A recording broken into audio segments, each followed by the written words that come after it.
Hey guys, my name is Moon and welcome back for more Higurashi When They Cry, Chapter 5, Meakashi. So, last episode, it was a pretty chill episode, right? Shion pretending to be Mion, calling Keiichi, and then going to Satoko and Rika's house, right? Looking for them. So yeah, very chill episode. So let's continue and let's see what happens in today's episode. Let's go. Continue. よっ皆さんまだ生きてる Kimiyoshi was hanging from the collar with his head turned up to the ceiling. He didn't even move when I walked in, so maybe he's already dead. Satoko was lying on a cross-shaped restraining table. She glared at me with red and swollen eyes, which must have been that way from crying. Okay, so Satoko's still alive. I'd wanted to put her on that special restraining table to pound nails into her hands, but Satoko was too small for that. So I walked up to Kimiyoshi and poked his body with my toe. There was no response. 君吉のおじいちゃん死んだ人殺し Maybe Satoko had witnessed Kimiyoshi's last moments. I took a thick knife from the wall and stabbed Kimiyoshi with it. Jesus, man, Shion. Psycho. There was no response. 君吉のおじいちゃん生きてるなら正直に生きてるって言ってくださいよ死体のふりして逃げ出そうなんて通用しないから I walked over to the pulley that was suspending Kimiyoshi. 最終通告生きてる生きてるなら返事してね I paused for a moment, then I turned the pulley.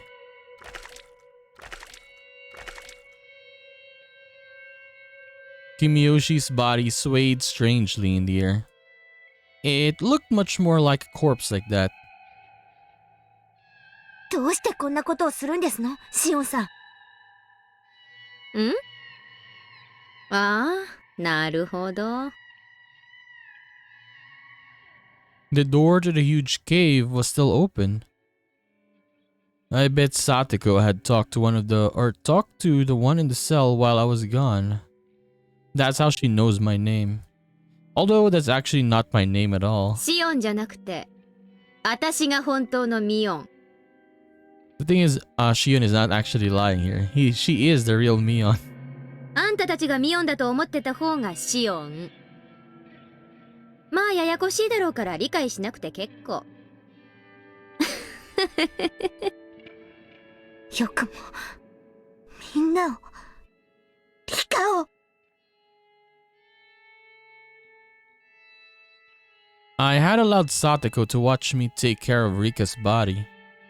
Of course, I let her see Rika's neck too.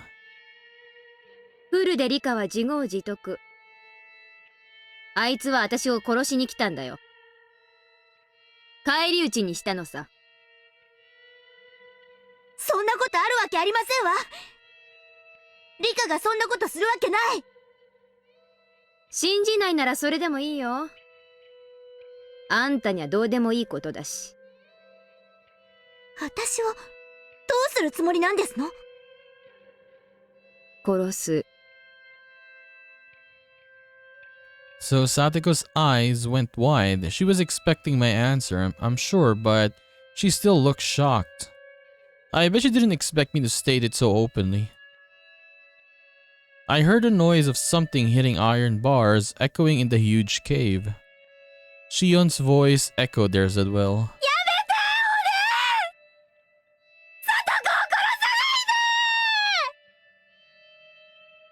I answered her clearly. 今頃罪が分かったかいあんたはそれをサトシ君の時にしなかっただからサトシ君は虫けらのように殺されてしまったんだあんたはサトシ君を救える100億の瞬間を見捨てた見殺し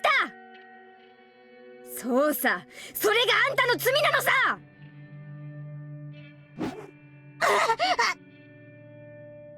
And before even finishing my sentence, I stabbed Satoko's right arm.